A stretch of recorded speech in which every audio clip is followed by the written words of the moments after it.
Welcome, my friends. Today I'm going to narrate some conspiracy theories to help you fall asleep. But first, please like and subscribe to the channel. Also, comment down below where you're watching from. Thanks. I used to film abandoned buildings for fun. Cracked tiles, empty beds, that sort of eerie silence people love online. The hospital on the edge of town had no official name, just local whispers and a rusted sign that had flaked into illegibility. I entered around dusk, camera rolling, flashlight steady. The lobby looked normal if forgotten. Check-in desks, torn posters, dust motes spinning in the air. But when I turned to leave, the exit was gone. Replaced by another hallway I hadn't noticed. The layout didn't match the blueprint I'd studied. I blamed nerves or poor light. But each corner led to more corridors, and when I passed a room I'd already filmed, its contents had changed. The vending machine was now a gurney. My voice on playback had a delay. I laughed it off then, not anymore. I started marking my path with stickers from my bag, bright blue ones.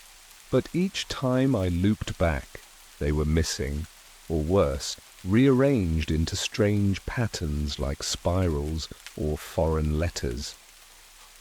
My phone still recorded, but the timestamps glitched and audio bled with static. In a nurse's station drawer, I found a folder labeled Spatial Dissonance Trials, Site B. The paper was half-burned, but I caught fragments: reality layering threshold, neurological bleed, subject drift beyond observation. The handwriting changed mid-page. My hand trembled as I read the last line, which felt freshly written. Observe the observer. I hadn't noticed the old CCTV camera in the corner until that moment, red light blinking softly. It's no accident this place doesn't appear on any recent maps. I found an old staff memo dated in the early 80s referencing transfers from MK Vault 12 and something called mirror patients. Paper-clipped to it was a photograph of a hallway that stretched forever, the same hallway I stood in. A man stood at its center, blurry-faced, his reflection visible in too many surfaces. Names were redacted. A logbook had notes on surgical experiments involving memory isolation and cognitive feedback loops. I remember reading about Project Paperclip, how minds were broken down and reassembled in secrecy. But this wasn't just about the mind. It was the space itself. It was alive.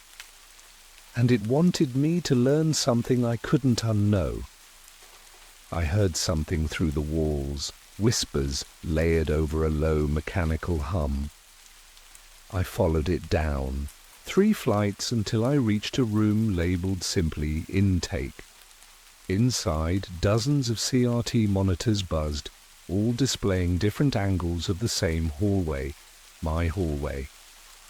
I watched myself walking, hesitating, then continuing, as if recorded moments, ahead of me. In one screen I paused and looked directly at the camera. But I wasn't doing that now. That version of me waved, then vanished. I tried to shut off the power, but the plugs looped into the walls with no source. Behind one screen, etched into the concrete, I saw the words, "Do not trust what remembers you." I stopped filming. I found an emergency phone and tried dialing out. The line picked up, but only returned my own voice, warped and echoing. "Still watching, still walking." My recorder glitched and reset, showing files from dates I hadn't reached yet. In an office labeled Director, I found a dusty laptop still running. On its desktop was a file titled Exit Simulation Failed V18. I uploaded everything I had to a drive, videos, photos, notes, and slipped it into a supply closet panel I could pry loose. If I didn't make it, maybe someone would. As I moved forward, the hall seemed familiar, but my hand now had a scar I didn't remember getting. My fingerprints didn't unlock my phone anymore. I began wondering, was I walking toward truth or away from what I used to be? There was a hallway behind the morgue I hadn't noticed before, long, lined with cracked mirrors. My reflection didn't mimic me exactly. It blinked too slow, smiled when I frowned. Each step made my skin itch like it was being rewritten.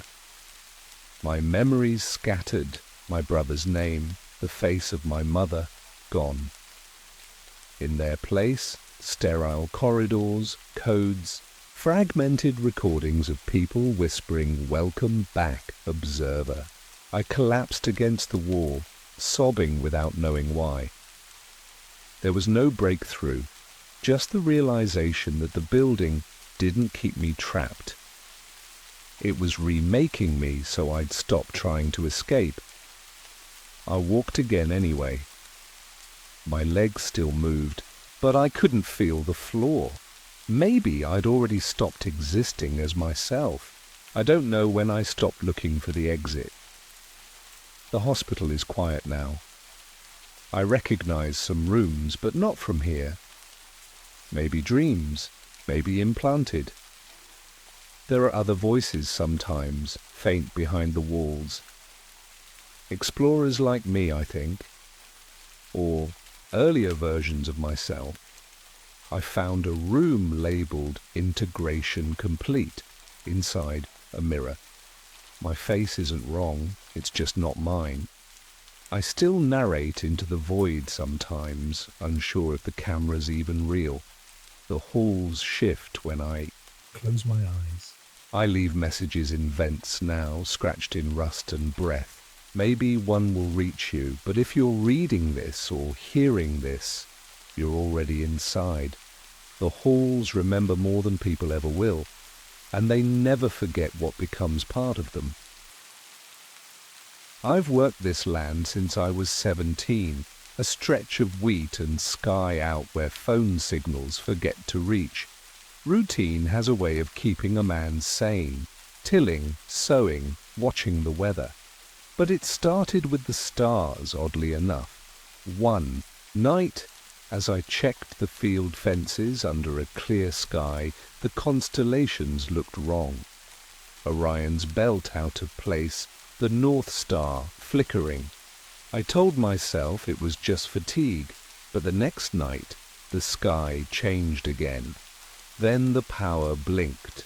Off across the village, folks woke up confused, some with missing time. "Did we have a town meeting yesterday?" asked Mr. Holloway. He was shaking. We hadn't.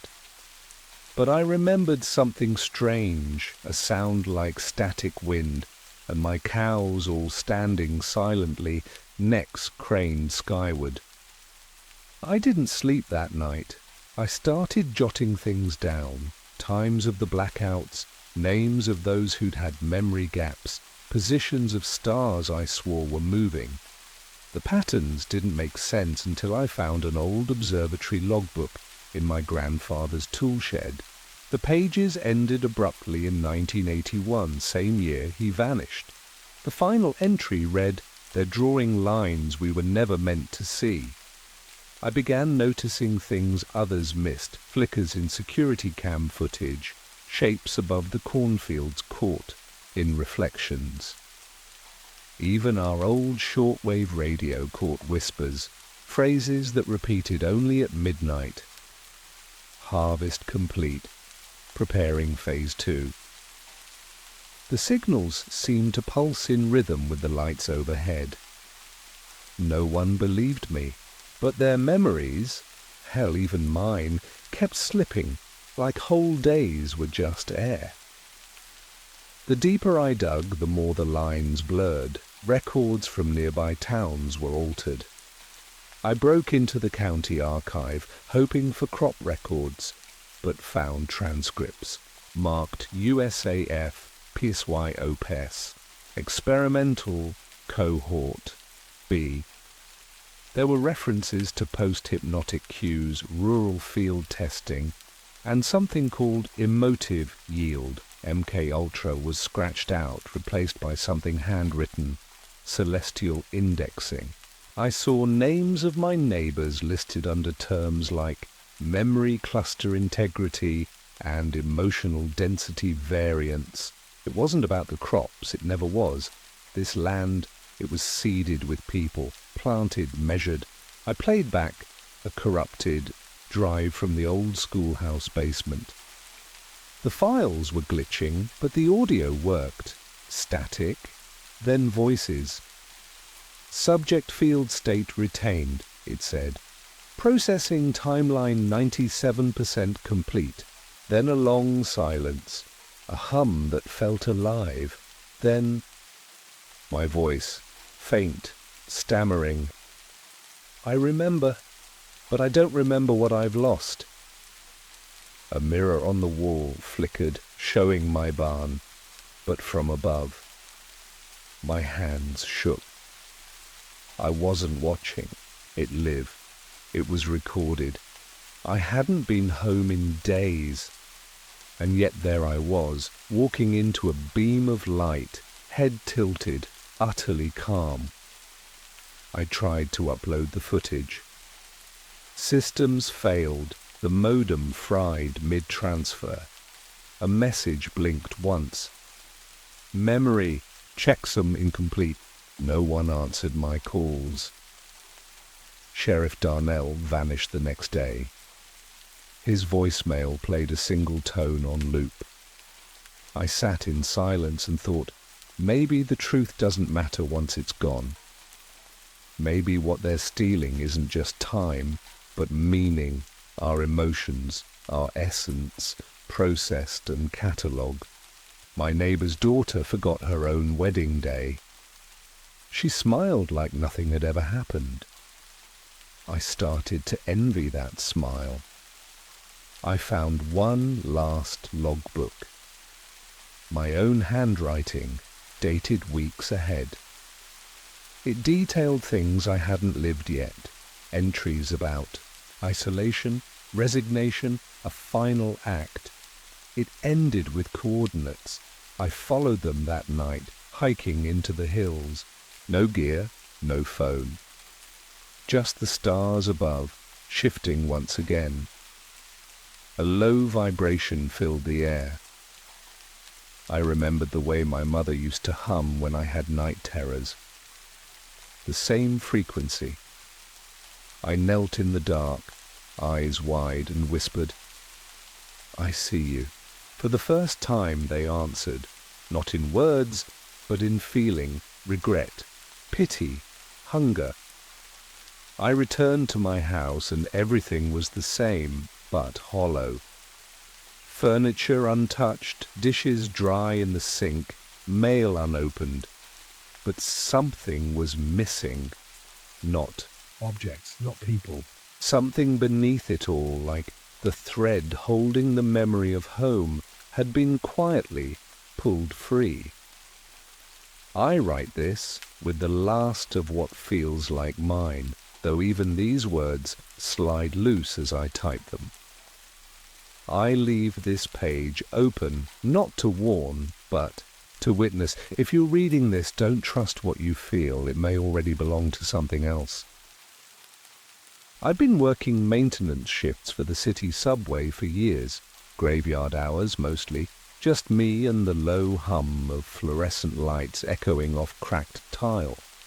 That night started like any other, until I noticed a schedule error on the digital tracker.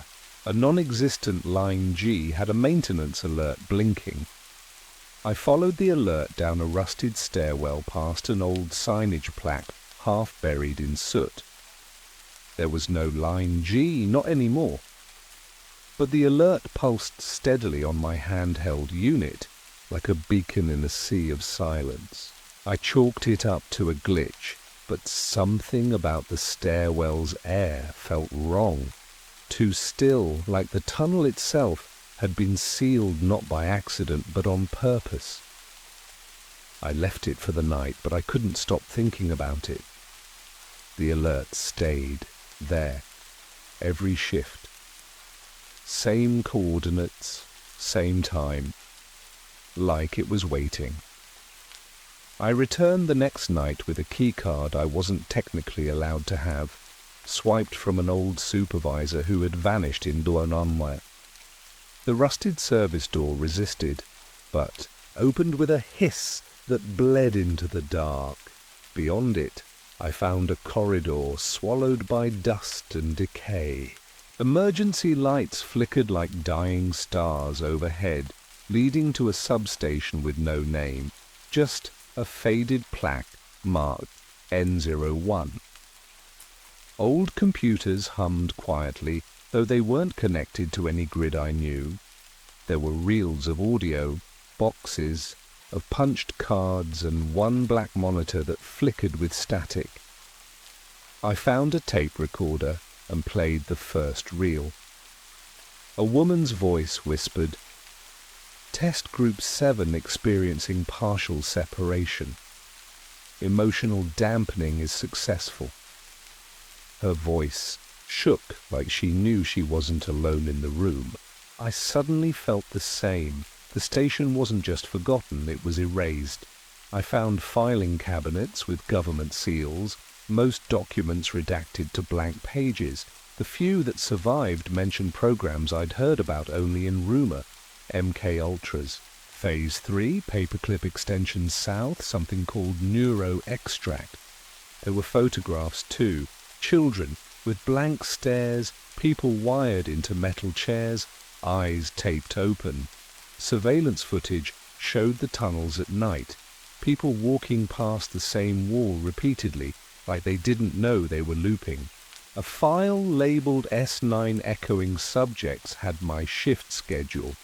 My name was highlighted. I hadn't worked this line before, had I? Or had I always been here? Behind the control panel, I found a terminal still running. The screen showed corrupted feeds, choked in static. When I tapped a key, the audio kicked in, muffled screaming layered under Morse code, then a voice. My voice, but I don't remember recording it. Cycle complete, reset initiated. My hands began to shake. The files kept looping that same phrase. Consciousness isolated, emotion neutralized. Another line repeated, "Subject 5 maintains false continuity. Recommend observation." I was Subject 5. Had I been followed into the station? No, this station had always been inside me. I tried to leak what I found. Uploaded the footage to a drive, sent it to 4 journalists. None responded. One went dark, email deleted. Another was on sabbatical. I went home to find my laptop missing and my hard drive reformatted with a note in my handwriting I didn't recognize. "It's okay, you weren't supposed to remember." I stood in my shower that night and thought about the woman in the tape, the fear in her voice when she said, "They're listening through the water." What if I wasn't leaking anything but simply completing a cycle? Truth, I realized, might not set you free. It might just wake you up into a prison you never knew existed. I went back down one last time. The walls felt narrower, like the concrete itself was breathing. A panel I hadn't seen before slid open when I approached. Inside was a chair, worn leather, restraints unlatched. I sat. The screen in front of me flickered to life. A message appeared. "Integration final. You may proceed." Then images. My childhood, my apartment, my face, but from angles I never saw myself in. Who was I before this? Was there a before? A final file opened on its own. Prototype memory vessel tested stable under metro stress parameters. I don't remember reading it, but I know it was written about me. And maybe by me, the station's lights went out one by one behind me as I left. I submitted my resignation the next day. No one questioned it. No one even looked up. Sometimes I wonder if I ever truly left. Because every month, exactly at 4:50 a.m., my phone vibrates once. No notification, no number, just a faint pulse. And in the silence, if I listen closely enough, I swear I can still hear her whisper, "Subject 5 is stabilizing, the others are ready." I remember the first time the wind spoke my name. It was subtle, a tickle through the cracked office window as I sat cataloguing old weather logs from a defunct coastal observatory just outside Tillamook, Oregon. The place had been closed since the 90s, or a funding cut supposedly due to shifting priorities in atmospheric research. But the real records went much further back, all the way to 1947, the year the sky changed, some say. My job was simple: digitize what remained, yellowed logbooks, tapes, photographs that had faded into ghosts. But one tape wouldn't play. It flickered, jumped. Static blurred the audio and made the screen buzz. And then, a name. My name. I replayed it 23 times.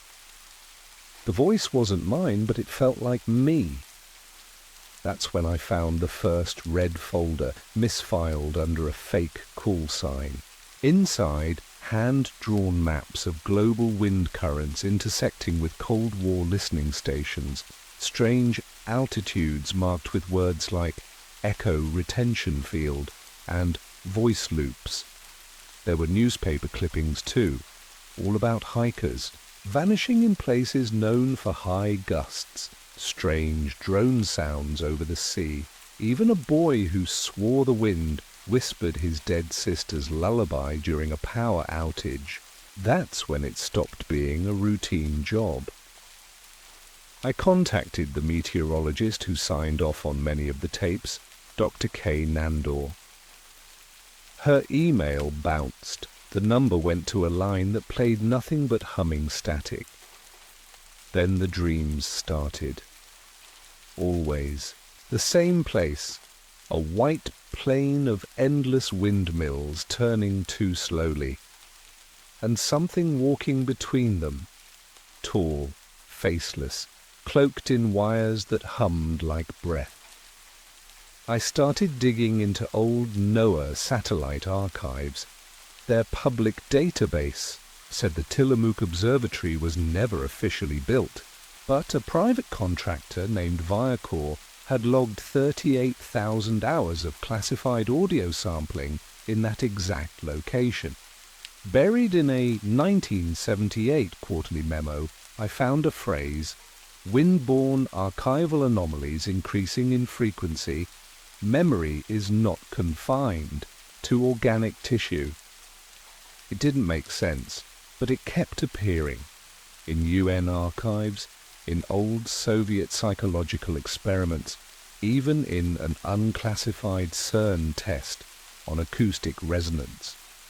I traveled to Utah to meet someone who claimed to have worked on Project Aeromnesia, a DARPA-funded test site meant to record long-wave wind frequencies. He wouldn't open the door. He slid a cassette through the mail slot. No label. When I played it back in my car, it was nearly silent, except for the sound of someone walking, pacing, and humming the exact melody I heard in my dreams. That's when the phone calls began, always silent, always at 3:33. I traced one call to a weather balloon transmitter in Greenland, another to a decommissioned Air Force base in the Aleutian Islands. It was like the voices had no source. only echoes.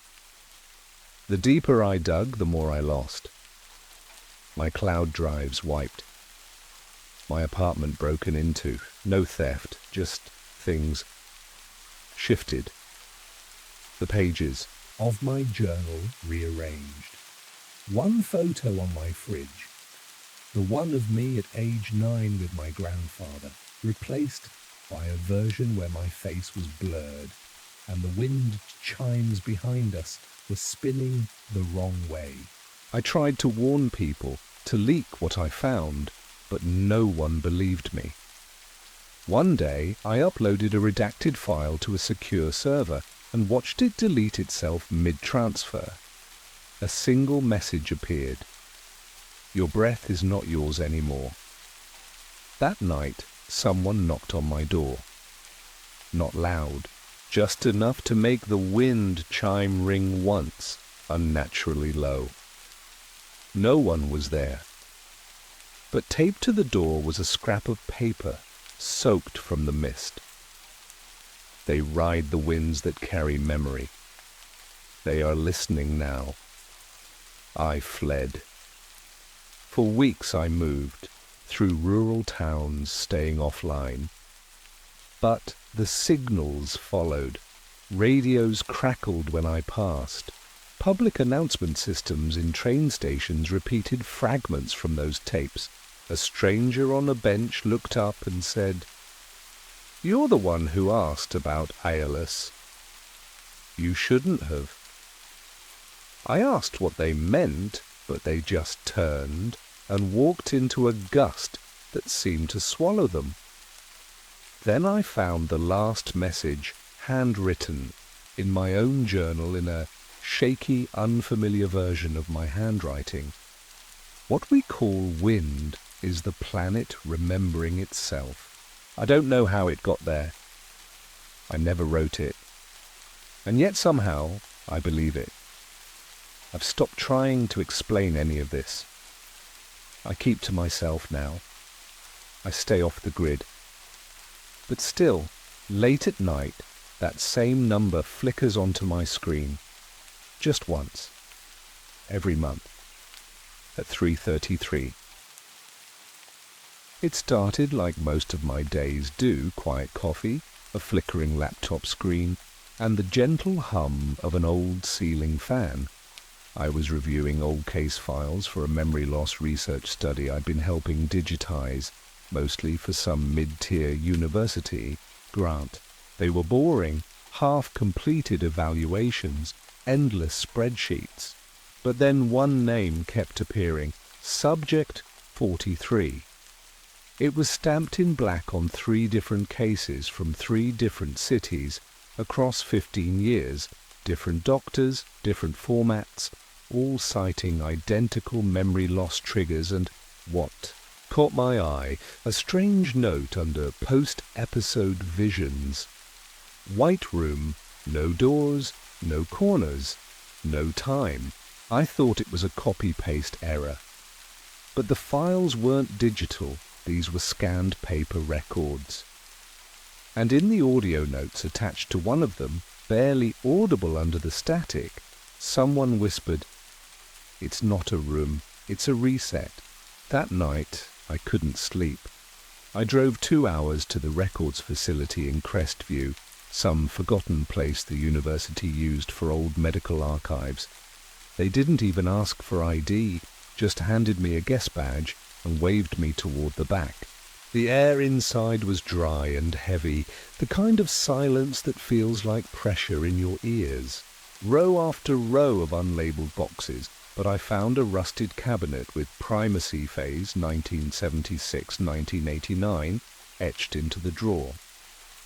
Inside were more than paper records. There were tapes, burned discs, handwritten notes on yellowing index cards, some with smudged red stamps. Level B, discontinued.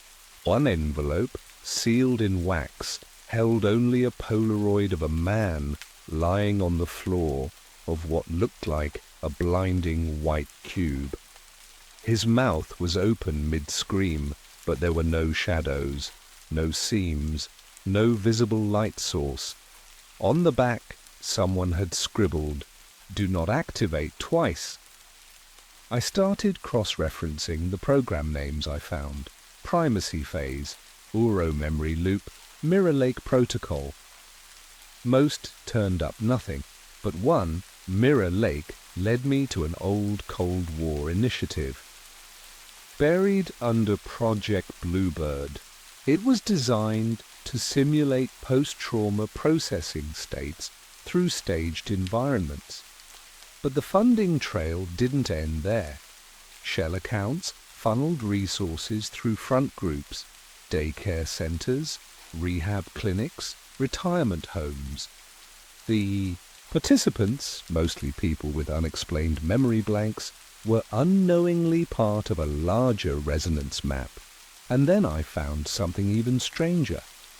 A heavily redacted briefing described a facility called Chamber Null, built beneath a hydroelectric plant in the early 60s. Its purpose, post-cognitive realignment and human data preservation, post-termination. I wasn't sure what that meant, I just knew it wasn't therapy. The hydro plant still operated, but only half the lights worked. I posed as a subcontractor and slipped into a maintenance wing that hadn't seen foot traffic in years. Water echoed through rusted grates, and the deeper I went, the more everything hummed. There was an old door labelled Reactor C, bolted. Shut, but beside it, an emergency panel with a loose access port. Inside I found a server rig still drawing power, dust-covered drives, red LEDs blinking like something alive. I hooked up a portable monitor. The screen stuttered, then white static. Overlaid audio emerged, distorted, looping, faint. A voice, repeating numbers, then pausing. No longer vital, rebooting host 1439. The screen flashed a corridor, endless, seamless white, then a figure, half flickering like corrupted data. I leaned closer, heart pounding. It whispered a question I still can't forget. Are you the last one awake? I tried to back up the footage, but half the files were corrupted beyond repair. The ones that survived, I encrypted and uploaded them to a dead drop link I used during an old freelance job. I contacted a few journalist friends, but 2 didn't answer. One said she'd call back and never did. Then my phone bricked.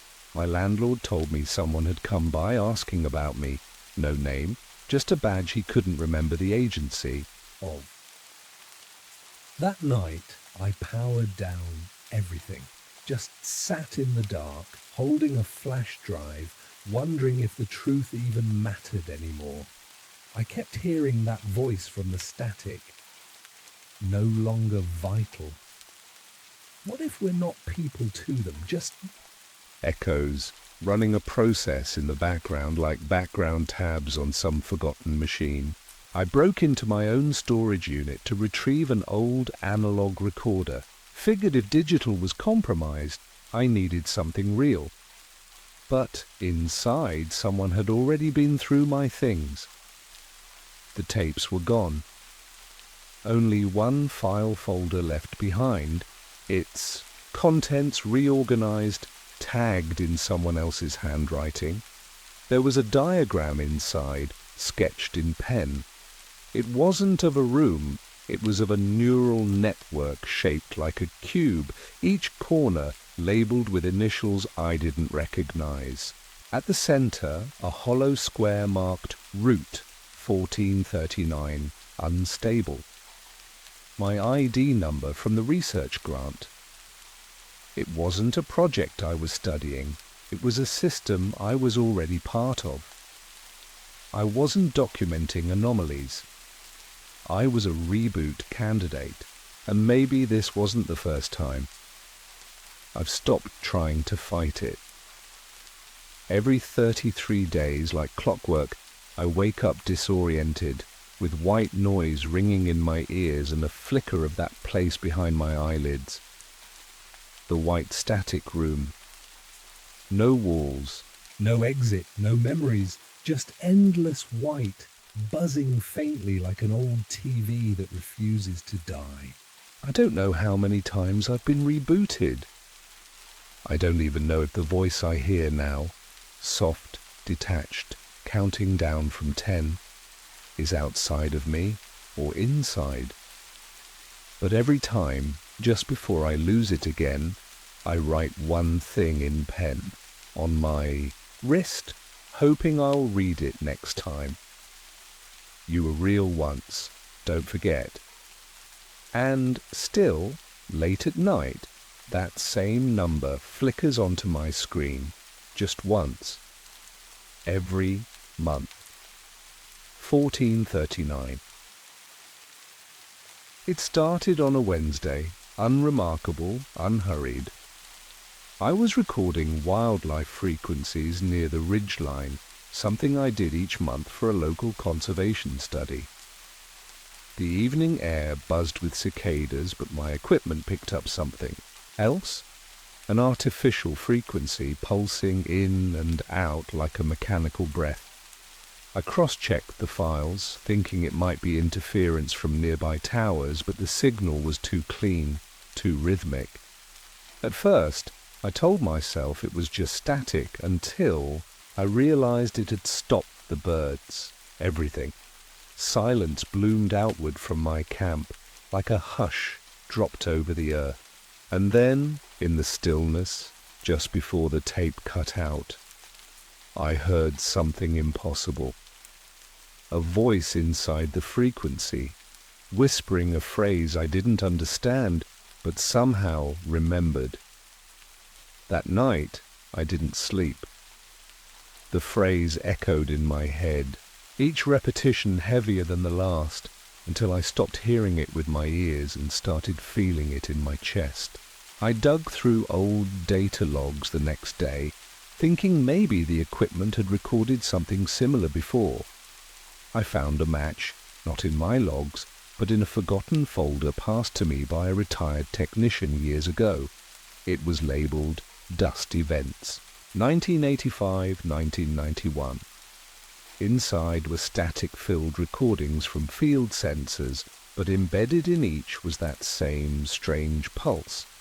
Different locations, same intervals, and always followed by a sudden spike in human emotional readings. Fear, grief, euphoria. Then Nothing. the technician's last note said, not atmospheric, behavioral, testing. As I scrolled through the dates, something else caught my eye, clusters of disappearances each time near the recording sites. The local news never followed up, but the patterns lined up too precisely. It was as if something had come, measured, and moved on. At first, I assumed it was some Cold War artifact, maybe a government test buried with the rest of the MKUltra or Stargate files. But as I pulled older newspaper archives, I found references going back much further, obscure reports in local languages from the 1930s, and cave paintings catalogued by fringe anthropologists in the 60s. The shape in the drawings matched. The waveform, a spiral with 12 outer points. Each point had a name etched beside it, not words, but symbols I later matched to NASA's Voyager Golden Record. Someone or something was measuring us. I found hints of a sub-project buried in declassified paperclip documents, Project Alini. No budget, no staff, just one directive stamped in red: assess emotional thresholds under cosmic exposure. The same document had one phrase repeated on every page: selection is survival. I tracked the last known field kit to an abandoned observatory up north. The access tunnel had caved in long ago, but the side entrance was clear. Inside, layers of mold peeled from the walls, and ancient broadcast machines stood like frozen skeletons. I found a server box, still humming faintly. I connected a portable screen. At first, only static, but slowly images began to surface. Blurry footage of people staring up at something unseen. Most cried, some laughed, a few went still, perfectly motionless, as if something inside them had turned off. One frame showed a woman looking directly into the lens, mouth open, eyes wide, and whispering something. I turned up the gain, filtered the frequencies. It was a single sentence. Only the quiet ones pass. I tried to share what I found, emailed journalists, posted footage on encrypted boards. One night, I came home to find my server wiped. Even my backups had vanished except one file marked with a time code, SRO333. I called the technician who gave me the original data. His line was dead. When I tried to visit, the neighbor said the house had been empty for weeks. The only thing left behind was a scrap of notebook paper taped to the window. Don't wake them. I realized then the signal wasn't just watching, it was choosing. And we were being tested, not for strength or intelligence, but for how we felt when we were alone, unheard, and afraid. My final breakthrough came in the form of a rejected SETI transmission from 2003. It had been marked as junk, cosmic noise, but when I ran it through the same filters as the observatory data, it revealed a pulse identical to the dust events. Within the layers was a map, not of stars, but of emotional states matched to brain scans from decades of global health data. The message wasn't meant to be read, it was a test score, and we'd already taken it. The survivors weren't the strongest. They were the ones who kept listening, who didn't scream, who stayed quiet even when it hurt. I wasn't investigating them. I was one of them. A participant. A file in someone else's archive. I don't know if Earth was the original test site or just one of many. I don't know who passed or who failed, but some nights my screen still flickers at exactly 3:33 a.m. A single frame appears, her face again, mouth open, eyes steady. This time I understand the words. She says, "We only needed the ones who wouldn't break." Then the screen goes dark and all I hear is silence, heavy, deliberate silence, like something waiting, listening. It started with a name I didn't recognize, a single line buried deep in an archived school directory from 1983, Project Primrose. I was assigned a simple follow-up for a nostalgia piece on a defunct boarding school upstate, Marlow Academy, the kind of quiet assignment that fills the gaps between real stories. But the yearbook footage had jump cuts, flickers in the reel like something had been erased and poorly spliced back together. One particular clip kept corrupting my player, just static, and the faint impression of a girl mouthing words I couldn't hear.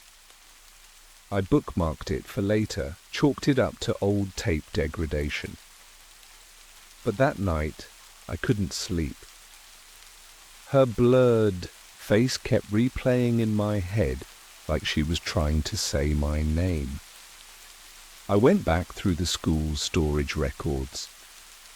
Most of the digital files were scrubbed, but someone had missed a local backup drive in a mislabeled box, hidden behind dusty maintenance manuals. The folders were fragmented, student records, discipline logs, odd psych assessments with redacted headers. One entry simply read, Subject 27, responsive to mnemonic layering. It didn't list a name. The handwriting on the margins was sharp, rushed, paranoid. The deeper I went, the more my surroundings began to hum with a strange silence. Like the room was listening. I double-checked the door, locked, but I swore I heard something breathing on the other side. I cross-referenced Project Primrose with declassified CIA experiments and buried Cold War operations, MK-Ultra, Monarch, and whispers of something called Silent Chorus. Patterns started to emerge, schools used as cover, children selected for their memory retention, emotional suggestibility, or simply because they had no one who would ask questions. The same 5 names circled back: contractors, doctors, shell organizations, all long dead or disappeared. One of them, a Dr. Ellison Cray, showed up in a 1985 yearbook photo at Marlow, posing with the chess club. He wasn't a teacher or a parent. Just a man in a grey suit with a pin that looked like an iris. An eye. Watching. I broke into the school's old AV room. The locks were rusted, the floor sagging under decades of dust and rot. At the back was a cabinet that hadn't been touched in years. Inside, reel-to-reel tapes labelled only with dates. I played one.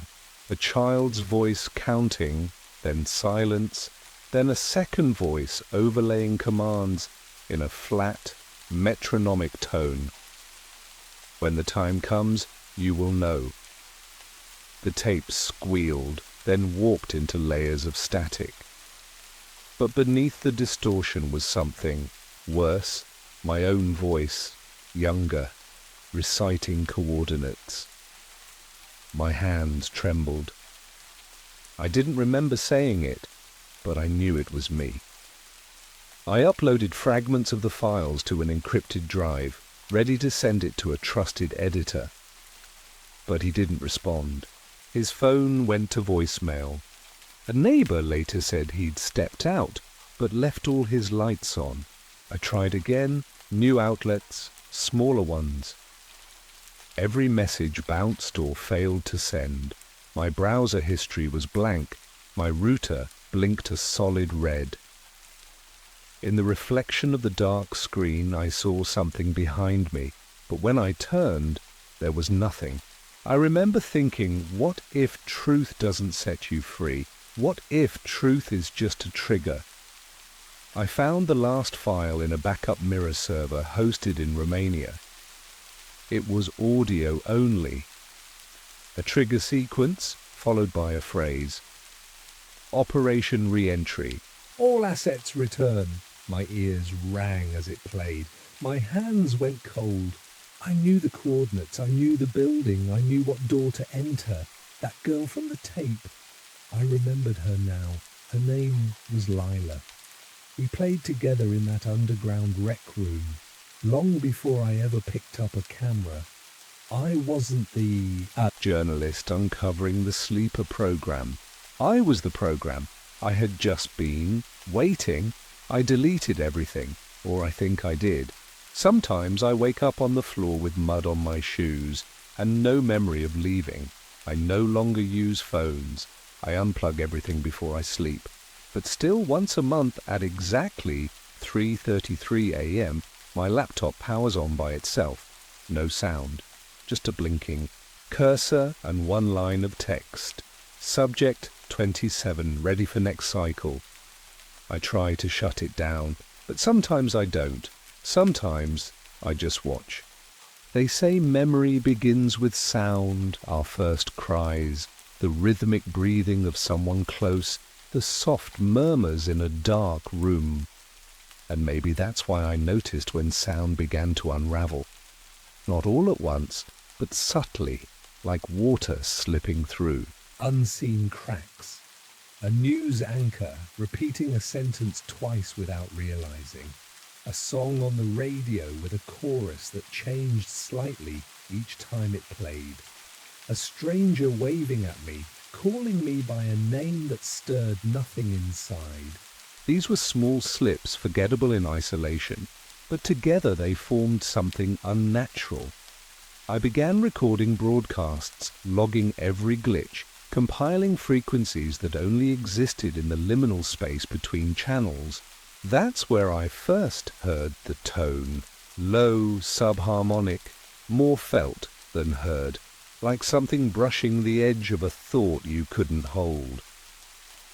I played it back late one night, and when it ended, I stood in my own kitchen, unable to recall where I kept the glasses.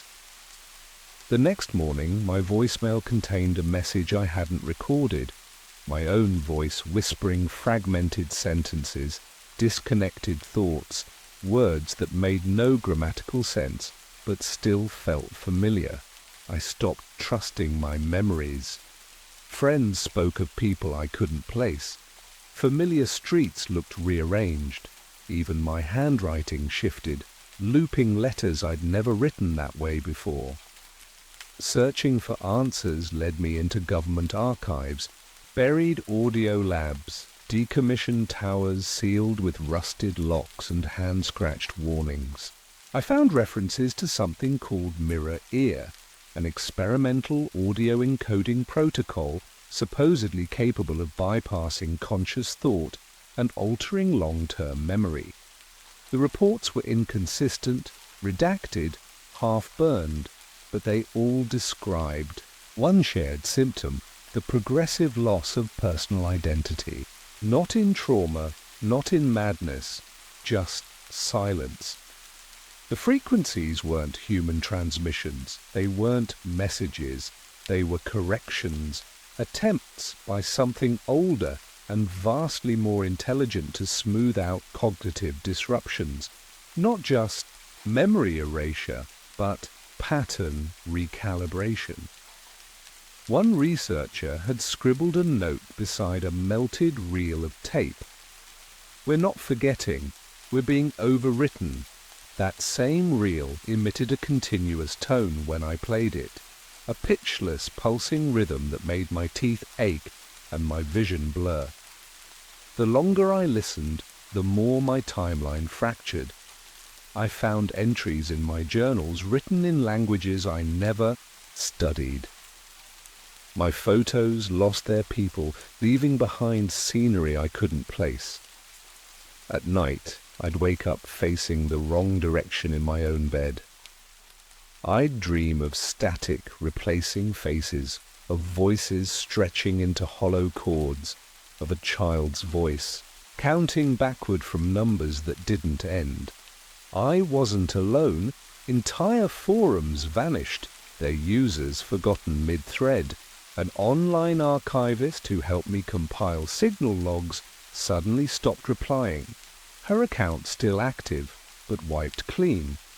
Her name, I later realized, had slipped from my mind hours before. I played her last message again and again, trying to remember how I knew her, but all that remained was the sound of her crying softly beneath layers of distortion. I kept pushing. The deeper I went, the more people I lost. One day, even my reflection didn't blink when I did. Surveillance footage of myself at a train station showed me standing still for 12 minutes, unmoving, eyes locked on nothing. I have no memory of that moment. I tried to leak the tapes, the evidence, but every upload failed. Files corrupted on their own. Forums marked them as noise. Those who tried to help began reporting blank spaces in their day, phantom migraines, a disconnection they couldn't name. Someone I trusted begged me to stop, said I was dragging others into the signal's field. I think she was right.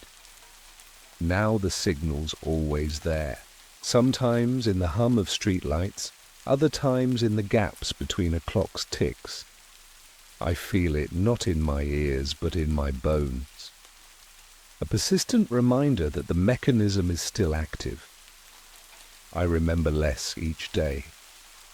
Names, places, even emotions fade like chalk underwater. I write things down but don't recognize them later. I speak aloud just to hear a voice, though it's begun to sound like someone else's. I can't tell if this is madness or maintenance, whether I'm breaking or being repaired. The frequencies aren't targeting us, they're realigning the fault. Humanity is an error echoing across dimensions, and the correction is not personal, it's procedural. You don't scream during an update. You go silent. And that silence is growing. I feel it at the center of every forgotten face, every vanished word, every blank moment that stretches just a second too long. Maybe the truth isn't being hidden. Maybe it's being emptied. And maybe some echoes were never meant to remember they once had voices. I used to wake early, always before sunrise, out of habit more than anything. There was something comforting about the quiet before the city stirred, before the screens lit up and the inboxes filled, and the noise of modern life resumed its endless hum. It was during one of those early mornings that I noticed it. Not the sky exactly, but the light. It wasn't just dimmer, it was off, as if the sunrise had forgotten how to rise. The clouds that used to burn with colour now wore a washed-out orange, like aged metal left out in rain. I assumed it was pollution, maybe fires up north again, until I began hearing the same observation from others, quiet mentions in forums, muffled phone calls, low-res videos that seemed slightly corroded. There was a smear in the footage, a drag of pixels across the upper frame, like something scraping the edge of vision. No one said the word rust at first. They didn't have to. I started noticing how it followed no weather patterns, how flighty, paths subtly shifted, how no satellites seemed to fly over that stretch anymore. I saved screenshots, but even those began degrading over time. File formats corrupted, metadata erased. When I tried to re-download them, the sources had vanished. Entirely. Not scrubbed, just absent. Like they'd never existed. I kept digging. Late nights blurred together as I cross-referenced sun-monitoring observatories, read academic papers that hadn't been cited in decades, and found quiet clues buried in places where no one was looking. Discontinued solar radiation. Logs test launches marked training exercise with no registered flight path. One name surfaced over and over, Dr. Ilse Mori, a physicist turned defense contractor, who warned that light was being stripped, not dimmed. She disappeared in 1997 after writing a final internal report titled Decay Signatures in Local Photonic Structures. It was never published. And then came the file that changed everything. An anonymous link, no context, just coordinates. It led me to an old relay station outside the city, one of those microwave towers no longer in use, its power drawn from a now dead grid. I shouldn't have gone alone. Inside was a backup server running off a pulsing battery, cold and humming like A heartbeat. I jerry-rigged a connection and waited. And then I saw it. Raw, uncompressed footage from orbit, months of time-lapse compressed into a silent 3-minute video. The sky above Earth blistering into a sheet of corroded gold, its color bleeding outward like blood in water. At the end, a single frame blinked into view. A human eye, wide open, looking directly into the camera, rust flaking from the pupil. That night, I heard a static hum from every electronic in my house. My speakers popped, despite being unplugged. My laptop keyboard typed on its own. Lines of code I didn't understand scrolled across the screen in looping sequences. not warnings, coordinates, but not to places, moments, archived years, deleted news cycles, forgotten Skywatcher bulletins. My inbox flooded with corrupted emails containing one recurring phrase: "The sky is folding back in." I tried sharing what I found, posting it to backup forums and encrypted networks, but every upload failed. The few that worked glitched and warped, the rust crawling into the video frames like a disease. The next morning, my cloud accounts were wiped clean and 2 hard drives melted, literally, edges warped, plastic runnels dripping onto my desk. That same day, my neighbor's dog stopped barking for good. That night, I saw a plane flying overhead disappear mid-sky. No crash, no trail, just a vanishing. I called every contact. I had, but the phones only rang once. Then silence. The kind of silence that listens back. I thought I had reached the climax, that this was the final layer. But then I accessed the last server, buried beneath a decommissioned university campus. The logs inside didn't just document the rust, they welcomed it. Project ASH-93. The document spoke of the universe aging, not cooling, not expanding, but rusting. The rust wasn't a metaphor, it was literal, microscopic decay in the lattice of photons, light being eaten by entropy's final stage. The stars weren't burning out, they were being erased, one frequency at a time. And the Earth had been marked for observation. Not by aliens, by time. The rust wasn't spreading from above, it was blooming from within, like old blood beneath. Skin. That was the twist no one could bear. The universe didn't collapse. It corroded. We weren't being punished.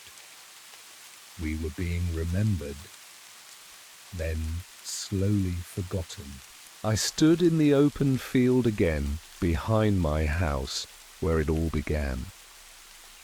The night sky was no longer black. It was a silent, burnished gold, a shimmer of dead stars breathing their last. I knew no one would believe me. Maybe that's why I was allowed to see it, because belief doesn't matter when everything is ending quietly. I realized there would be no broadcast, no reckoning, no awakening. Just this, light peeling back like dead wallpaper, memory eroding like dust off a forgotten shelf. Maybe this isn't the end of time. Maybe time ended long ago, and we're just watching the footage slowly corrupt. Because when I look up now, I don't see a sky. I see a wound that never stops spreading, and something behind it, waiting, patient and still already done with us. It started like most shifts, screens humming softly under fluorescent hum, coffee going lukewarm in its stained mug, and the usual cadence of low-orbit telemetry rolling in like distant surf. Our station monitors deep space data packets from long-range satellites, mostly static and dust, cosmic white noise that makes you forget you're even listening for something. But then came the lullaby. Just a tiny pattern embedded in the bandwidth from a decommissioned relay on the lunar shadow side, a repeating tone sequence barely distinguishable from background hiss. Gentle, tonal, almost human. No one else noticed. Or maybe they didn't care. I clipped the signal, tagged it anomalous, and filed it away under my desk folder, thinking I'd bring it up during downtime. That night, it hummed in my dreams, low and melodic, like a mother calling from somewhere across an ocean I'd never seen. When I woke up, the recording had vanished from the server, but the feeling didn't. There's a way old data hangs around, on backup logs, forgotten terminals, encrypted cold, Drives the system forgot to wipe. I went looking, less out of fear and more out of instinct. What I found was tucked inside a 2014 test directory, mislabeled Signal Calibration, Null Range. The file played just once before corrupting, an extended version of the lullaby, slower this time, but layered with a low drone like deep-sea sonar beneath the melody. I started noticing things. Disconnected servers blinking online for seconds at odd hours. Archived footage glitching out in patterns that mimicked rhythmic breath. The air in the station felt thicker. No one else said anything. They wore the blank expressions of people who don't know they're being watched. Something told me I wasn't tracing data, I was following a trail someone tried to cover in silence and dust. Old names surfaced, not in files, but in whispers from forums that should have been deleted, comments on NASA's public archive entries with zero engagement but strange phrasing, like someone talking around a truth too dangerous to say aloud. One name kept surfacing, Project Agatha. It tied loosely to COINTELPRO's last days and MKUltra's failure to erase memory permanently. A program meant to test long-duration exposure to cosmic resonance tones, sound experiments buried under cold. Wore black budgets. I found scanned logs showing military-grade equipment shipped to Antarctica, labeled for pulsar mimicry research. Except no one ever studied pulsars there. A few clicks deeper and one report simply read, "Do not wake the sleeper." The song is a cage. I stopped sleeping after that. And the melody started looping again in my ears, not from speakers, but somewhere deeper. The truth was hidden inside a condemned annex on the station's north end. Old research wing with mold-covered walls, its servers supposedly stripped years ago. I broke in using a master badge someone left logged in too long. The machines were still running, just quiet, like they were waiting. I booted the last accessible archive and the screens flooded with static, the signal embedded in layers of corrupted video, like a scream stuck behind a glass wall. A face flickered through, a child's, but too symmetrical, too ancient. Audio logs played in reverse, repeating the phrase containment integrity at 47%. One clip, timestamp missing, ended with a voice whispering, "She dreams in wavelengths. We should never translate her sleep." Outside, the hallway lights buzzed, then flickered out. When they returned, the servers were dead. All of them. But the hum remained, low and steady behind my skull.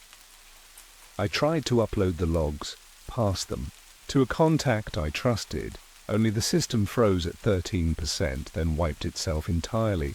Even my personal drives, everything turned to unreadable gibberish. A maintenance tech I shared notes with vanished from shift without a record.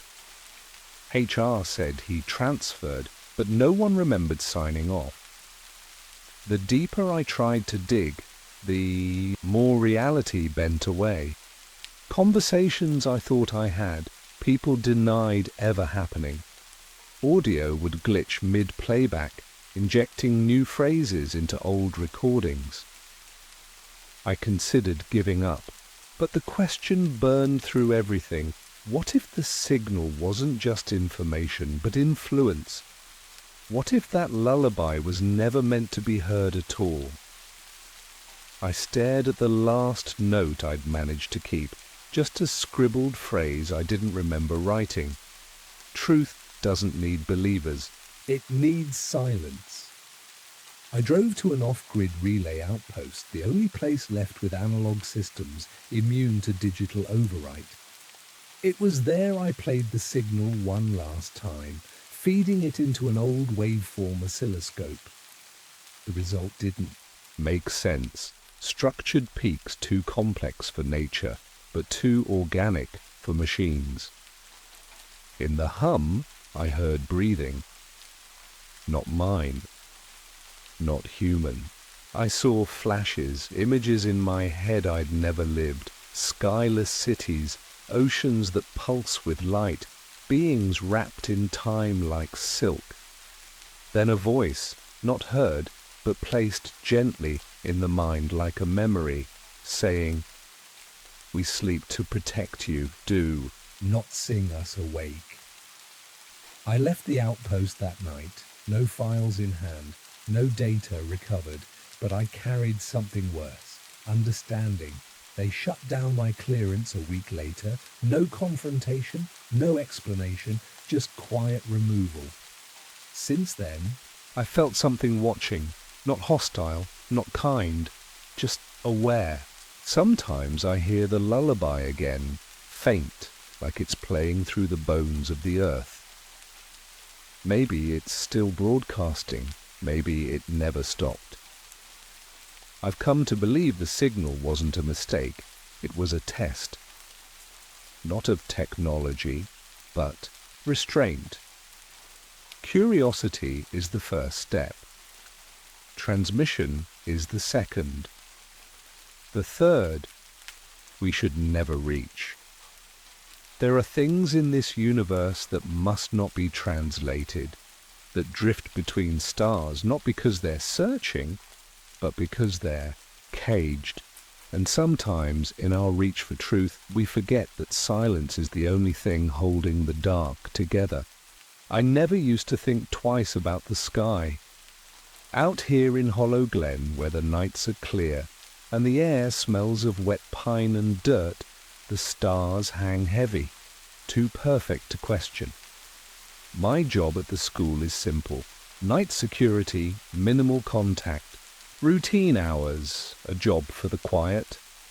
It was during one of those long shifts, sipping burnt coffee and watching silent feeds, that I first saw the glitch. Playground camera. Frame skip. Always at 3:03 a.m., a flicker, then back. At first, I thought it was just hardware aging poorly, but when I rewound and scrubbed again, I caught it. A child in mid-step, stuttering like film out of sync. It happened again the next night. And again, same time, same angle. The motion detectors didn't register anything, and the temperature. Logs showed a sudden 1-second dip each time, like the air itself paused. Something felt wrong, not just in the footage, but in the silence after it. Like the building itself held its breath. I didn't mention it. I just started watching more closely. I went back through archived footage, quietly, without flagging. The network. The same flicker appeared over years. Same timestamp. Different children. Except, not really different. The faces matched. I remembered some of them, tall for their age, strangely composed, like they were always listening to something you couldn't hear. Their names weren't in any current roster, but when I pulled records, I found them logged under Special Circumference Observation, a designation I'd never seen. And then I noticed the timestamps. These kids were listed as enrolled before the school even opened. Paper files showed them attending programs during the 1970s, back when this town was nothing but farmland. The files were typewritten, ink faded, pages watermarked, with a now defunct military contractor's logo. Buried in a drawer behind the nurse's office, I found a letter marked Classified Obsidian Seed. It mentioned photoluminal resonance and something called the Gauss drift. Children? The only line I understood was scrawled in pen. Don't look at the sky too long. They see it through you. The local archives were wiped, but one of the janitors, Old Man Rich, told me he remembered when the school was part of a feeding program. He laughed when I asked what kind. Feeding from us? He said. You'll see. That same night, someone broke into my apartment. Nothing stolen, just my backup drives gone, my files erased, and a single slip of paper left under my coffee pot. Stop digging, or we'll plant you too. I should have stopped, but I didn't. I drove north to a warehouse listed in the decommissioned satellite logs. Inside were shelves of reel-to-reel recordings labeled Photon Exposure Sessions. I played one. Static. Then a child's voice, calm, monotonous. We remember what you were. We came through light. We sleep inside your blood.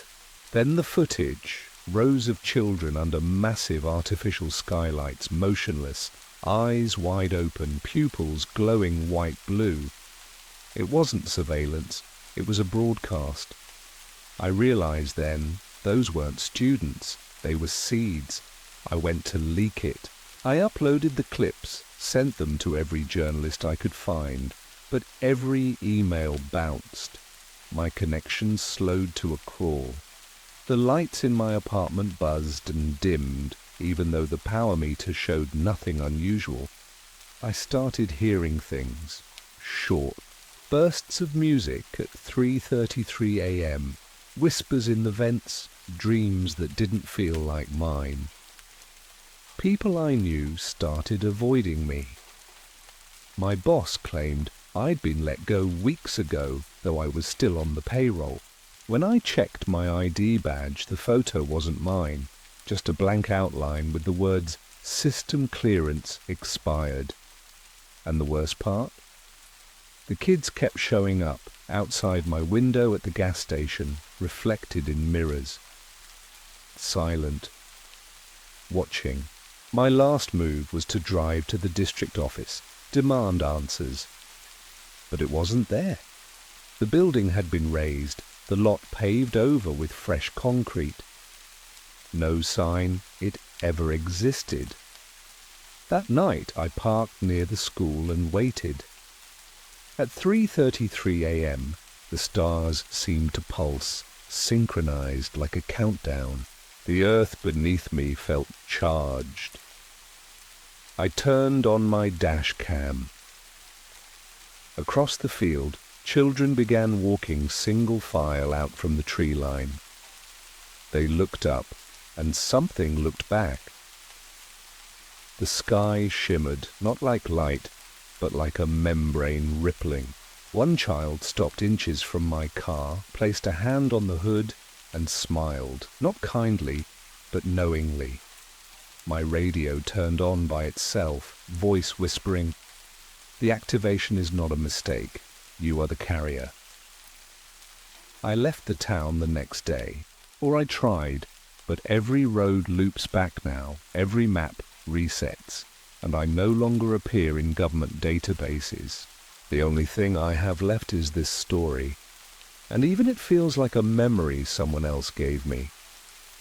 Maybe that's what they do, rewrite us, seed us with stars.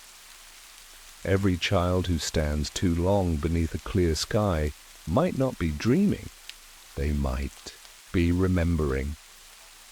The cameras don't work anymore. The lights never flicker. And in the stillness between midnight and dawn, something vast and wordless is watching through the stars we once wished on. Some truths are not erased. they wait. And when they rise, they don't knock. They briefed us like they always do, sterile slides, practice smiles, and mission logs that read like recycled science fiction. Another routine lunar scan, another reason to drill holes into rock that's already told us everything it can. At least, that's what we believed. Our module landed near the base of a crater no one seemed interested in before, one so untouched it felt like stepping into a sealed memory. Everything was quiet, almost too quiet. Our boots made no sound in the powdery grey, as if the moon refused to echo us back. The anomaly came at 03:42, though time stopped making sense the moment the comms began to flicker. It was subtle at first, a quiet hum beneath the static, like a whisper trapped in circuitry. Carter said it was feedback, but when I listened closer, it wasn't random. It pulsed, steady, patterned, deliberate. That night, when the others slept, I replayed the transmission alone. In the low hiss, I heard something that shouldn't have been there, a voice, or the shape of one, uttering a word I didn't understand. I logged it under routine anomalies. But I knew even then, this wasn't noise, this was a signal waiting to be found. I couldn't stop thinking about the signal, the way it curved under the static, like it had been encoded into the background, camouflaged from anyone who wasn't listening too closely. On the third day, while cataloguing mineral readouts, I noticed a corrupted file in our mission logs, untitled, dated decades before the Apollo landings were made public. No flag attached, no mission tag, just a cold string of numbers and a tiny waveform icon. I downloaded it when no one was watching. It was video, but degraded. Grainy frames of lunar terrain from an angle that didn't match any known landing sites. The surface looked wrong, not flat, but patterned like stone carved with purpose.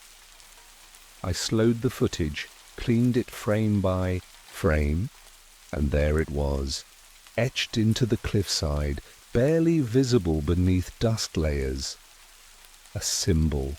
Not geological, not natural, it was a script.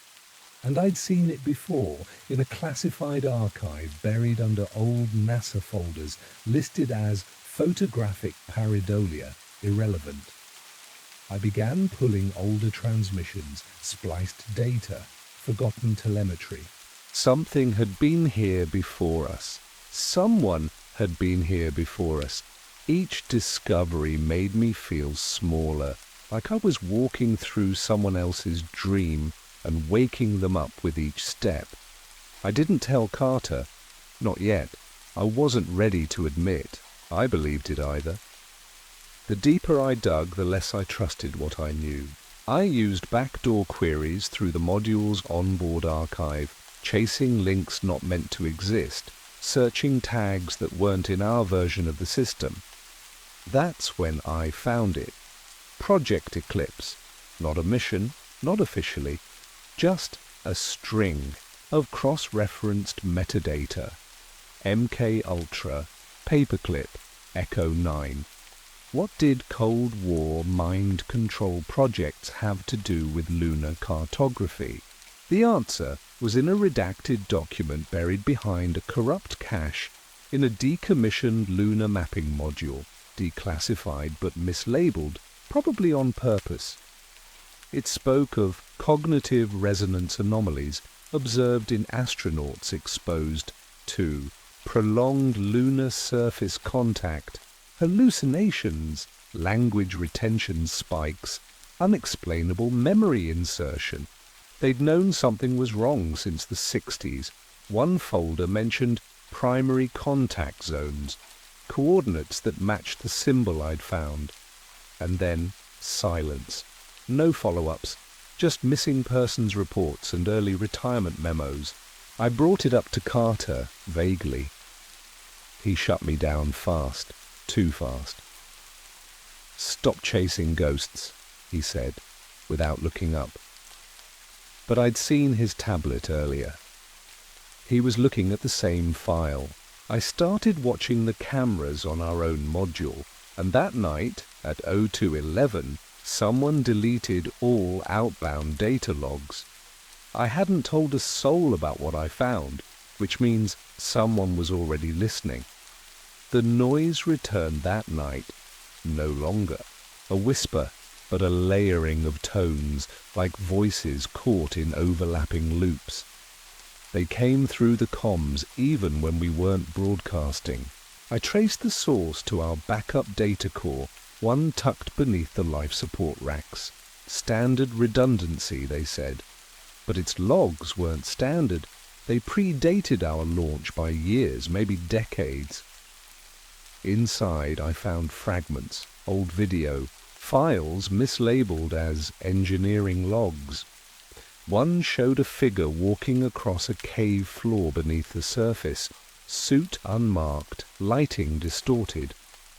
The feed glitched violently whenever the figure turned toward the camera, as if the image couldn't hold its shape. In one freeze frame, just before the file cut to static, I saw shelves, rows of symmetrical alcoves, metallic scrolls, etchings lit by an internal glow. It looked like a library carved from the rock itself. But it wasn't human. It couldn't be. I replayed it until my hands went numb. Each time, the audio degraded differently. Words emerged. Not English. Not anything I knew. Yet my brain tried to translate anyway. Carter caught me staring, headphones still on. He didn't ask what I was watching. He just whispered, "It's not ours," and walked away like he remembered something he wasn't supposed to.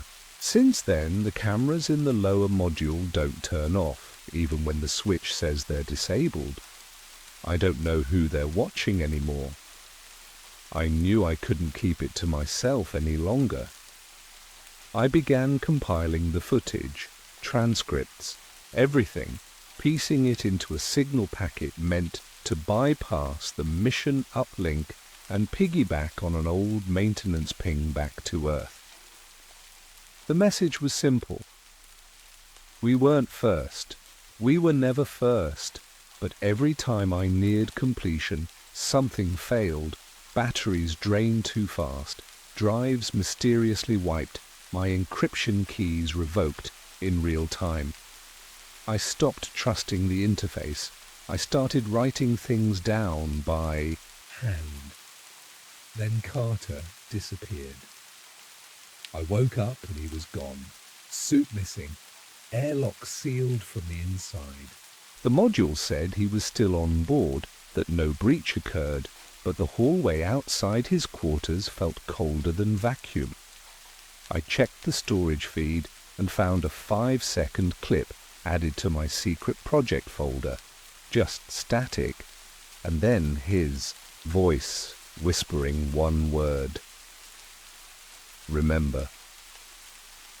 That's when I realized I'd heard that same voice layered into the lunar signal from days ago, only distorted, like it was already part of the hum. I wanted to scream, to demand answers, to contact. Command, but something stopped me. Not fear, something quieter. A thought I couldn't unthink. What if truth only matters to those still awake? And what if we were all put to sleep the moment we left Earth? I stopped counting the days.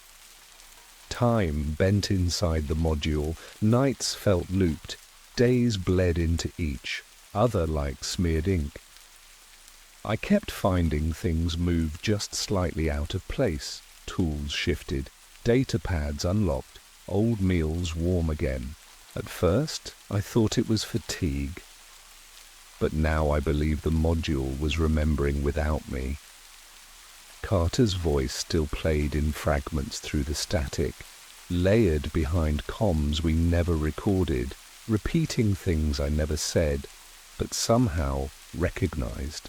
I finally left the module alone, descending into the crater's mouth with nothing but a manual recorder and a low-light camera. The caves weren't caves, they were corridors, geometrically perfect, humming with a resonance that bypassed sound. Deeper in I saw it, stacked archives not built but grown, stone shaped like machines, language etched like veins. Symbols pulsed when I neared, reacting to presence, not touch. That's when it clicked. These weren't remnants of another civilization. They were remnants of us.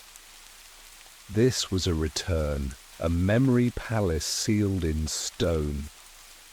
Earth wasn't our beginning, it was an outpost, a test. And the moon was home. That final realization didn't feel victorious. It felt like being read from a script I never wrote. I wasn't the discoverer, I was the proof. And something was watching to see if I remembered the ending. I don't know how long I've been down here. The air hasn't thinned, and the light never dies. It hums from the walls like it's alive, as if the stone itself is aware of me now. I stopped sending transmissions. They wouldn't reach anyone who remembers, and those who might understand have already been made to forget. I walk the halls of the archive in silence, each chamber more familiar than the last. I found artifacts, with fingerprints matching mine, glass tablets etched with thoughts I haven't had yet, sketches of the earth seen from a window I don't recall looking through. I think I'm not the first version of myself to stand here. Maybe I'm the copy that finally lasted, or the one who asked the wrong question. There are no clocks, no dates, no names anymore, just the echo, constant, low, patient. It asks nothing, promises nothing, only waits for something in me to give way.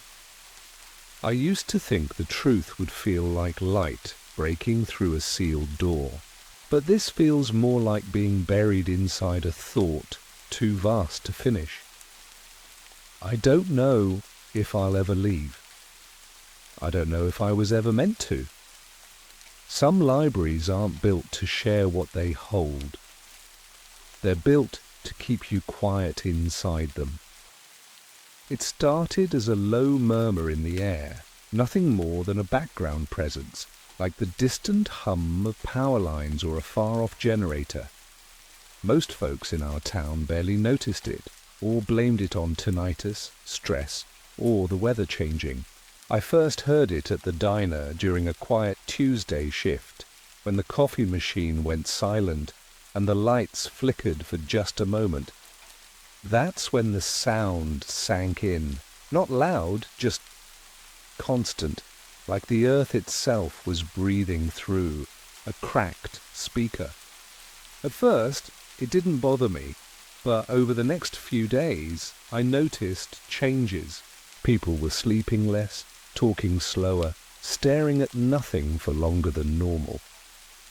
Kids stopped playing in the park. A teacher forgot her own name mid-class. I remember looking up from my notebook and realizing I hadn't written a word in over an hour, just doodled circles over and over again.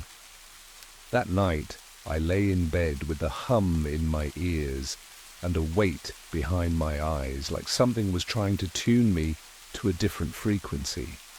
The town's library had been half abandoned since funding got cut, but I still had a key from my volunteer days. I started looking for anything that might explain the noise, maybe old seismic activity reports, underground cable maps, anything that could hum like that. I didn't find blueprints, but I did find microfiche, reels from the 60s and 70s, with redacted headlines and news clippings talking about sonic conditioning and atmospheric anomalies. One reel had a scratched label, Project Tithanos.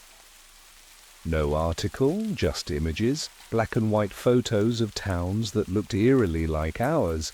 People gathered in silence under radio towers, wide-eyed and still.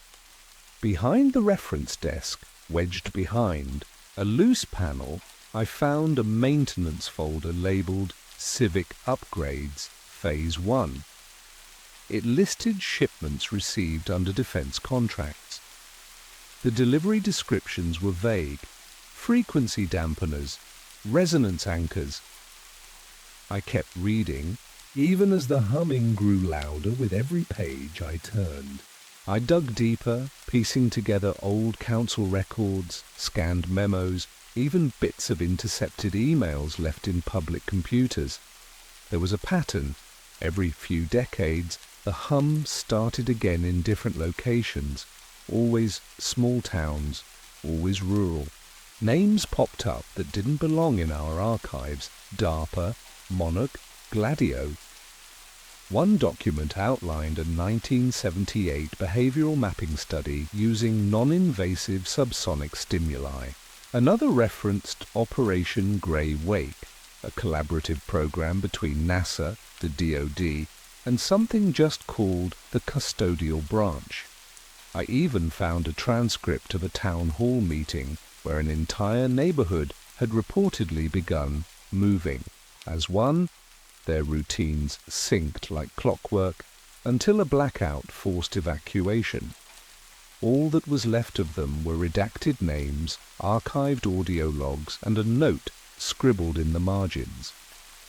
Activation not failure, response proceeding as modeled. That line hasn't left my head since. The old telecommunications station on the hill had been decommissioned for decades, sealed after a supposed fire in '92. But I broke the lock. Inside, the place was gutted. Mildewed cables hung from ceilings. Like vines, walls covered in peeling lead paint, the air reeking of scorched metal. In a locked cabinet, I found an emergency backup drive labeled Hum Node 7. The files weren't just corrupted, they pulsed with static, like they were still trying to play something beyond my hearing range. One video file opened on its own, a black room, a man strapped to a chair, his skin twitching like his muscles were remembering how to move. A voice kept repeating a phrase in a language I didn't understand.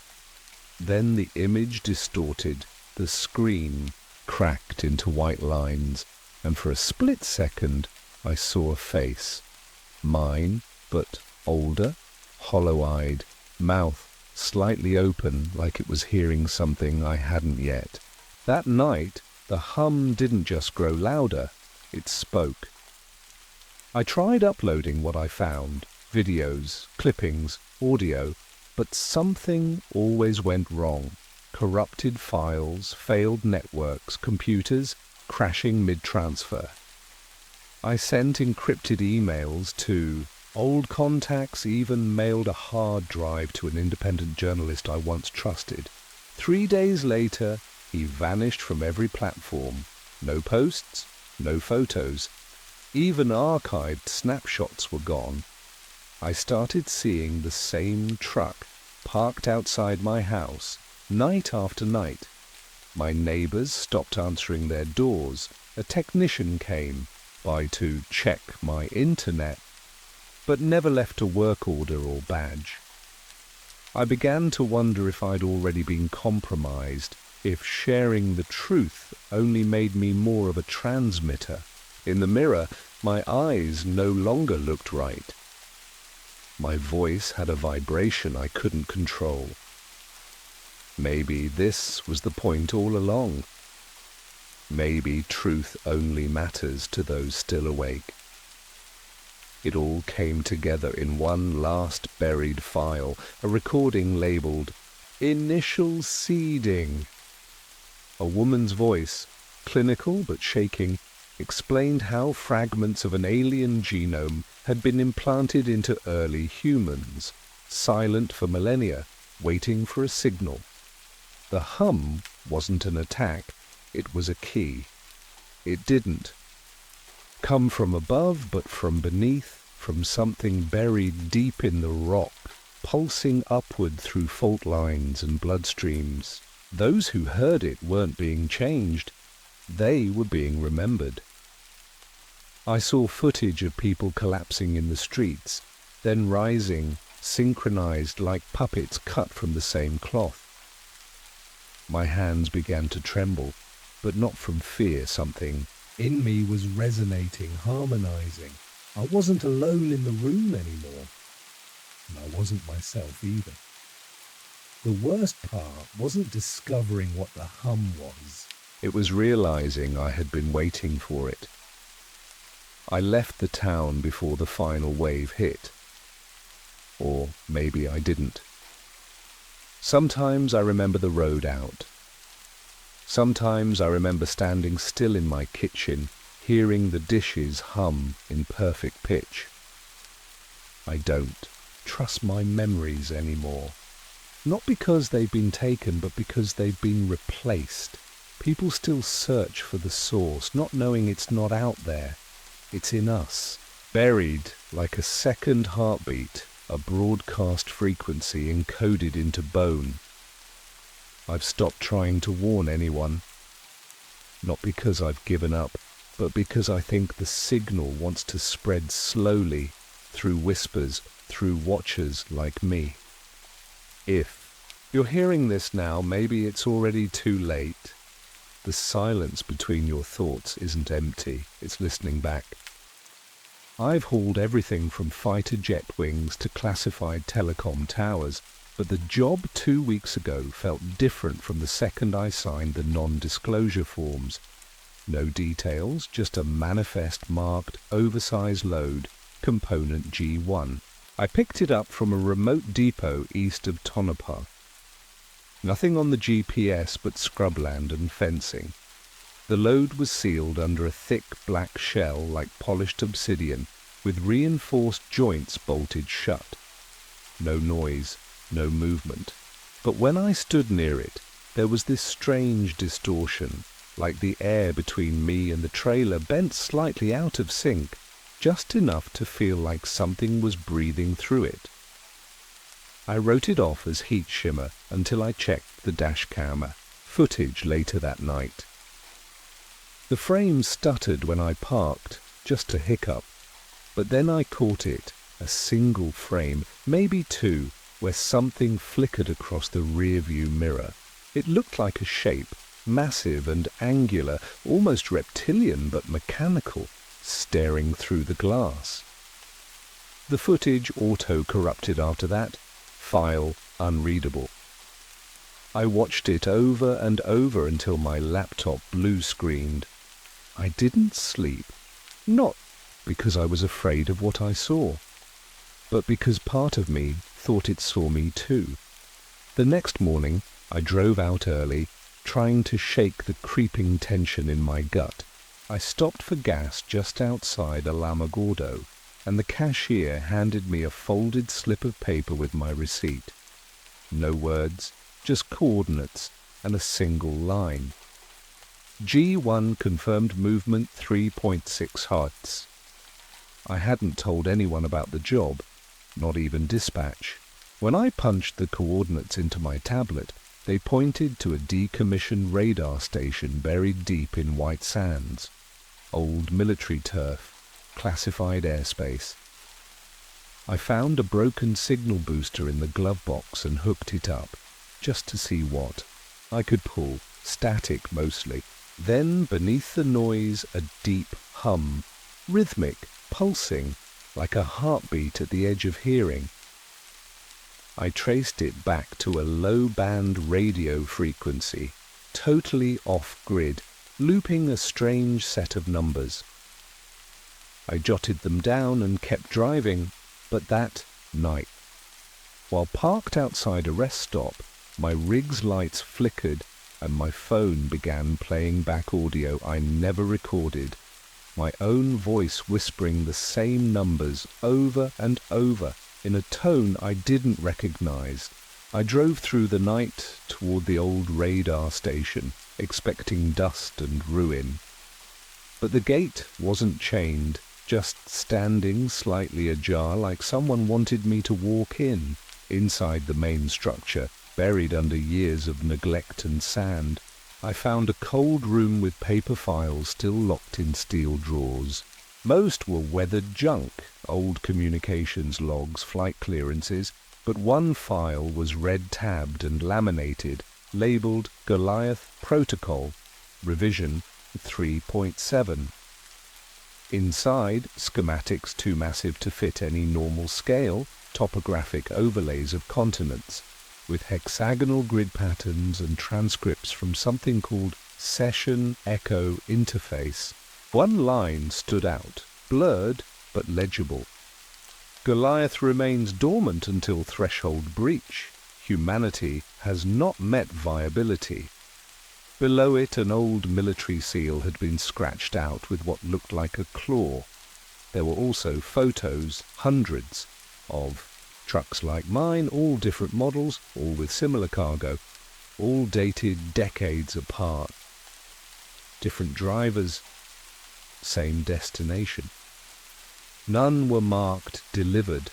I spent hours cross-referencing the grid patterns with topographic data until my signal booster overheated.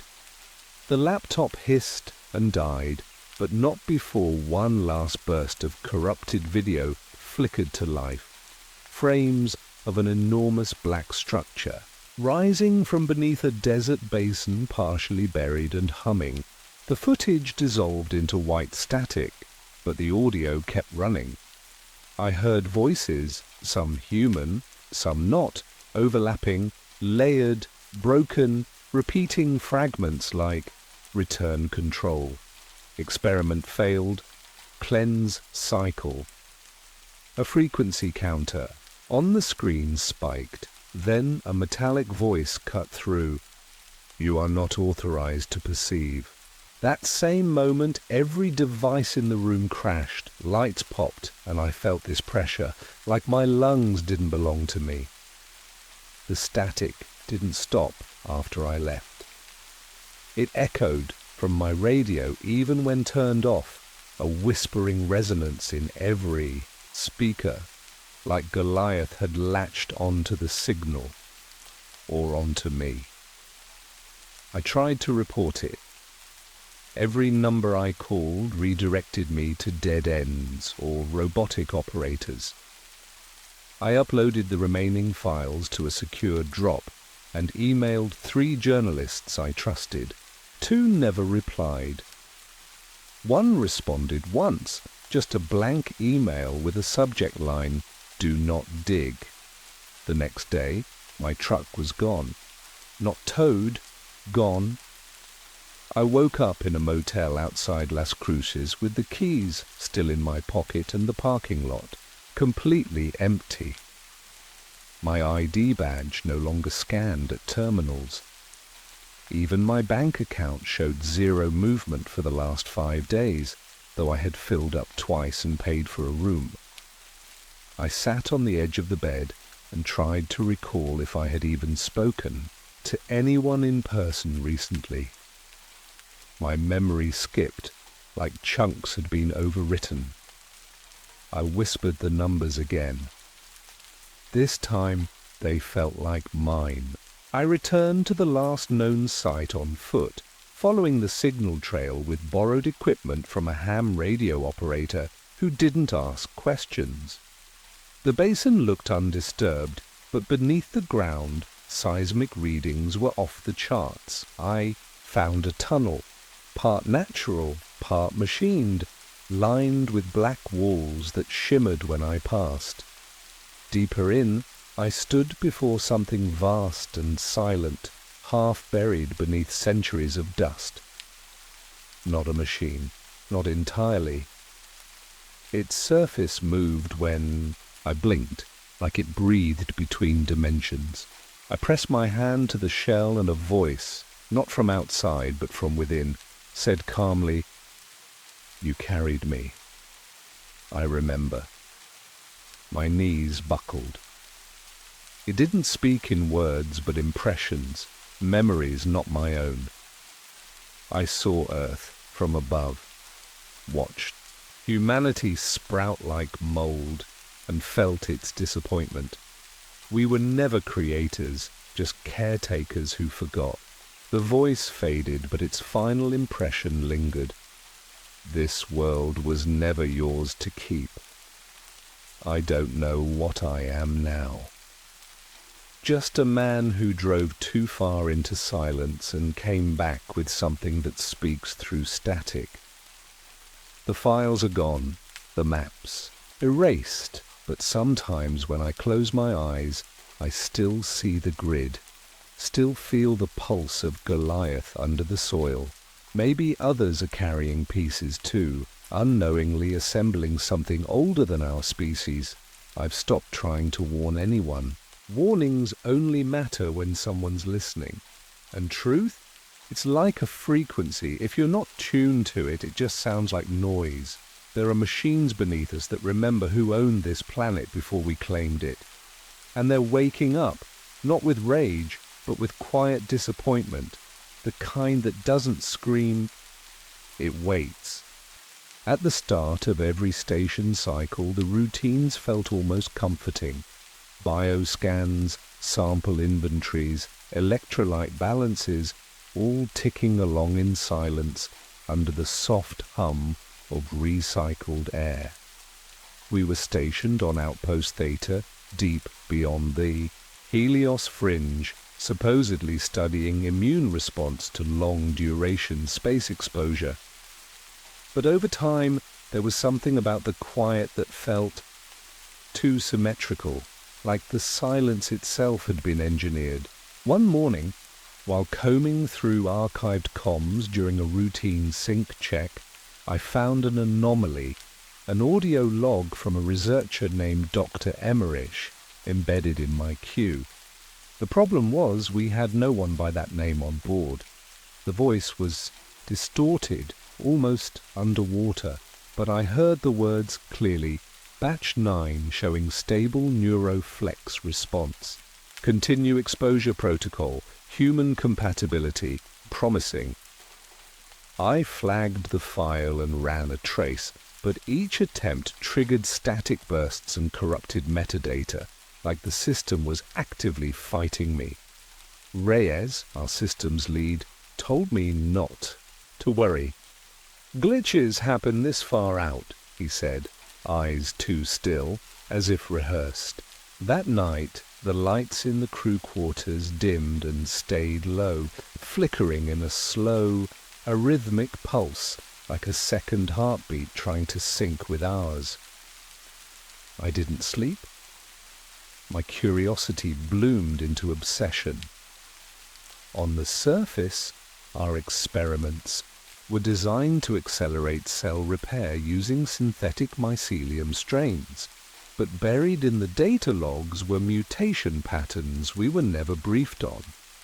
I started pulling long hours in the biology core, tracing the origin of what was labeled compound. R9. It had no Earth registry. When I backtracked the requisition request, it was signed off with an obsolete clearance code linked to a black budget directive, Respira 9. That name matched the corrupted folders I'd seen weeks earlier. I cracked open one file to find full-body thermal scans of us. Not just vitals, but emotional response curves, micro-expressions, hormone shifts under different wavelengths of light. Hidden audio logs described phrases like biofield harmonics and neurological imprint layering. I asked Camille, our xenobotanist, about it. She went pale, said she'd seen her own iris shift color under the MedLab scanner. But when she checked again the next morning, the readings were normal, like the system had corrected it, scrubbed her. Sometimes, she whispered, I feel like something is wearing me. After that, she stopped talking to me altogether. A week later, her bunk was empty, her things cleared out, as if she'd never existed. The log said she transferred to a return vessel 3 days prior, but there had been no launches. No departures. Reyes vanished next. No alert, no message, just gone. The system still showed him logged in. I searched the restricted subdirectories with an override I'd quietly built. There I found a surveillance folder tagged Conditioning Trials Sector 9. Inside were rows of entries, Reyes, Camille, even myself. Video feeds showed me sleeping, then seizing lightly, mouth twitching as if whispering foreign syllables. In my dreams, lab entries time-stamped weeks I had no memory of. I watched myself interacting with terminals I didn't recall using, uploading biological reports written in terminology I'd never been trained on. A pattern emerged. Every researcher underwent a shift, subtle and silent. Some developed sensory anomalies. Others stopped needing sleep. But the final phase always ended the same way: disappearance or total compliance, no resistance, no memory. The deeper I looked, the more real-world parallels surfaced. MK Ultra's sensory programming, Paperclip's imported scientists, whispers of remote viewing trials buried in Pentagon scans. What if we weren't studying anything? What if we were the trial? What if this place was never meant to find answers, only to see how far the human body could bend before breaking? I descended into the old comm relay deck, Sector 9, long abandoned according to station schematics. The door hissed, open into stale, unmoving air. Dust hovered unnaturally, like time itself stalled here. My boots echoed too loudly. Inside were outdated mainframes still humming, lights blinking like eyelids. I accessed the local terminal. Files played without sound at first. Footage of crew before they were assigned to Theta, behaving differently, warmer, more expressive. Then later, those same faces stared blankly into camera lenses, delivering daily logs with eerie calm. They'd changed, and not through training, through design. In a far server bank labeled Arch Core, I found full genetic blueprints tagged with alien molecular codes, non-terrestrial proteins. They were beautiful, spiraling like blooming vines rather than the rigid structures I'd studied in Earth. Biology. I found myself mesmerized, drawn to them like old memories trying to return. The voice from earlier, the Emmerich file, played again unprompted, but this time it spoke directly. Integration complete in 83%. Initiate phase transition. Surface readiness approaching. The air grew colder. I backed away slowly, heart pounding but body calm, unnaturally so. That's when I noticed, breath no longer fogged in the cold. I decided to upload the evidence to Earth Command if the relay could reach past the relay blocks. But each attempt failed. Message bounced. Error codes blinked like they were mocking me. Suddenly the station AI requested an immediate biometric verification. It had never done that before. I ignored it and initiated a manual backup, preparing to hard-burn everything onto a physical drive. That's when the lights shifted, soft violet like a dusk that never belonged on this side of the stars. I heard a soft hum in my ears. Vision distorted slightly, as if my brain was rewriting how it interpreted shapes. On a hunch, I ran a full-body scan on myself. The results came back incomplete. Missing baseline comparison, I had become unrecognizable to the system, to myself. In that moment, a memory came to me, unbidden and alien, standing in a field under two moons, speaking in a language I'd never learned. I wasn't dreaming. These weren't visions, they were stored fragments, resurfacing. The integration wasn't theoretical, it was operational. We weren't being healed, we were being made compatible. In a last act of desperation, I descended to the station's cryocore. There, stored in long-term stasis, were bodies, failures, early test subjects, limbs twisted mid-adaptation, faces partially fused with hardened tissue resembling coral or bark. I dropped the drive I'd prepared. None of this was meant for human eyes.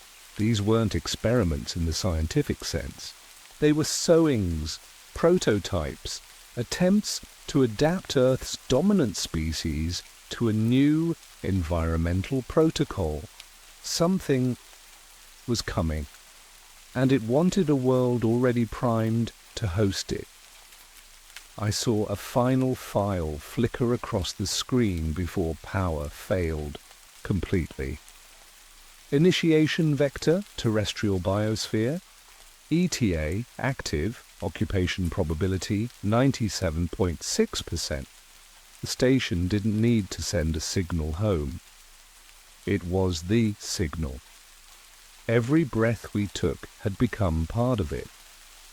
Now I sit in what remains of the observation deck, surrounded by silence. No alarms, no escape pods. Just the gentle hum of a station that no longer sees me as a variable. I am part of the equation now, part of the architecture. I watch the stars through the viewport. They pulse differently than I remember, as if blinking in a code meant for someone else. My body feels light, not with relief, but with resignation.